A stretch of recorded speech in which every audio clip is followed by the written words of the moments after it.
dipersembahkan oleh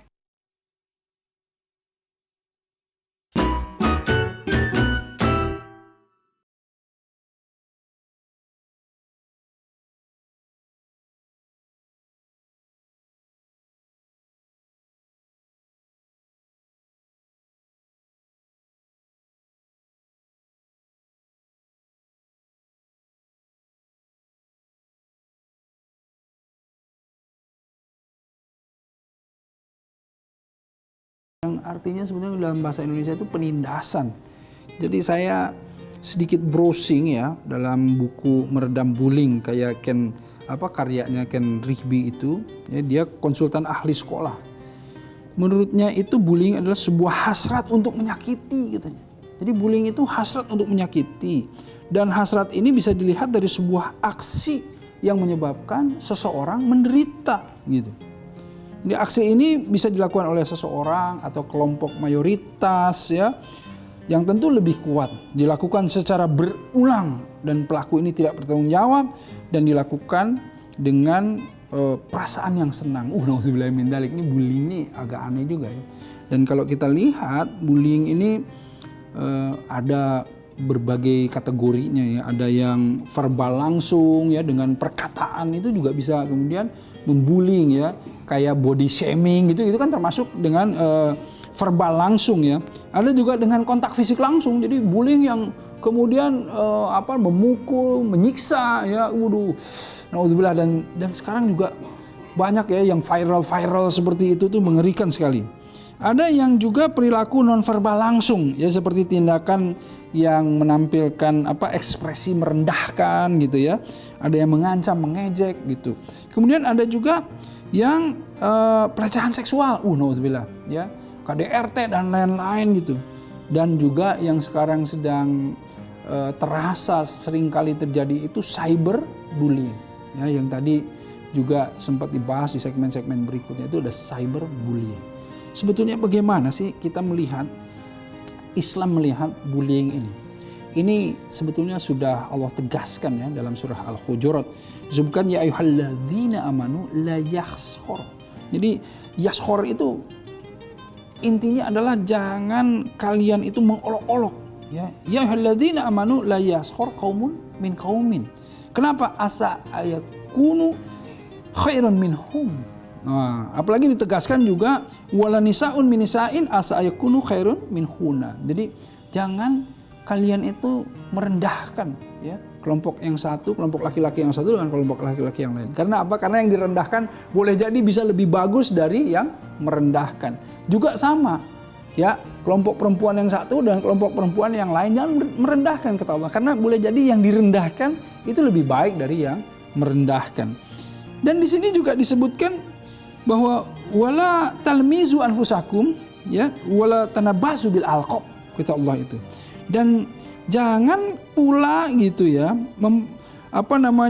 kamu mencela dirimu sendiri. Ini dilarang mencela dirimu sendiri, dan jangan kamu memanggil panggilan-panggilan yang buruk. Nah, disinilah kita memahami bahwa Al-Quran sudah kemudian menggarisbawahi bahwa yang namanya merendahkan, menghina, membuli dan lain-lain itu dilarang oleh Al-Quran ya. Bahkan tadi cyberbullying kan sama, itu menghina, merendahkan. Atau yang lebih dari itu semuanya, apa itu? Perbudakan. Ya, perbudakan kan jelas bahwa Allah itu dengan menurunkan risalah kepada Rasulullah SAW ya, bahwa misalnya di dalam surah Al-Balad ya, wa ma adraka mal aqabah fakur raqabah. Tahukah kalian jalan yang mendaki lagi sukar? Apa? Fakur raqabah, membebaskan budak dari perbudakan. Jadi artinya betapa Islam ini menentang yang namanya perlakuan-perlakuan yang merendahkan, perlakuan yang menghinakan, perlakuan yang tadi justru menyiksa, menindas dan memperbudak, menjajah gitu ya. Nah, ini Islam betul-betul mempunyai spirit, semangat yang membebaskan kita dari itu semuanya.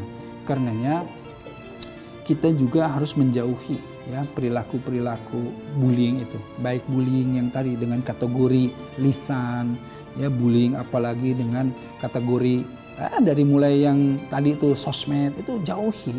Karena bisa jadi yang satu membawa kepada yang lainnya sampai nauzubillah min dzalik, bullying dalam arti kekerasan, penindasan dan lain-lain. Nah, inilah yang kemudian mendatangkan dosa yang besar, mendatangkan murka besar dari Allah Subhanahu wa taala. Nah, karenanya di bulan Ramadan ini justru ya kita itu diharapkan untuk apa? Untuk menahan diri. Kan bulan Ramadan ini, asyam ini, saum ini, itu bagaimana kita mengendalikan. Ya, mengendalikan lisan kita, mengendalikan pandangan kita, mengendalikan perilaku kita, ya, mengendalikan segala sesuatu yang bisa menjadi buruk, bisa mendatangkan hal yang mengotori hati kita. Ya, semacam kita berpikir saja. Sebenarnya berpikir saja kan, misalnya kita lihat kita iri dan kita dengki terhadap seseorang, kita melihat dia punya sesuatu kita enggak, kemudian kita di dalam hati ini dengki, itu sudah kemudian satu percikan noda atau rona. Ya, kalabarona ala qulubihim bima kanu yaksibun. Jadi artinya kita hanya memercikan rona, noda, kotoran ke dalam kolbu yang akan kemudian merusak, gitu, mengotori hati. Gitu. Nah, jadi di bulan Ramadan ini kita harus menjaga diri kita, ya, baik dari perilaku kita membuli, nauzubillah min dzalik, dan perilaku kita dibuli. Artinya jangan mau kita dibuli. Dengan cara apa? Dengan cara dari awal kita melakukan yang namanya pembelaan, melakukan perlawanan, ya, dengan ya tentu cara-cara yang syar'i, ya. Kalau kita bisa mengadu kepada yang berwenang, kepada yang lebih berhak untuk kemudian memutuskan dan lain-lain, tapi jangan diamkan perilaku bullying itu, ya, baik di rumah tangga, di sekolah, di mana-mana, di masyarakat, ya, juga di sosmed-sosmed kita. Jangan biarkan bullying itu, karena bullying itu merusak dan membawa kerusakan. Nauzubillahi min dzalik. Ya, bulan Ramadan ini adalah bulan di mana kita tempat memperbaiki diri. Insyaallah selamat menjalankan ibadah puasa Ramadan juga, ya, dan semoga kita termasuk orang-orang yang mendapatkan keberkahan dari Allah dan mendapatkan kunci kendaraan kita menuju ke surganya Allah. Alhamdulillah, amin ya rabbal alamin. Tidak ada yang lebih baik dari saya yang berbicara.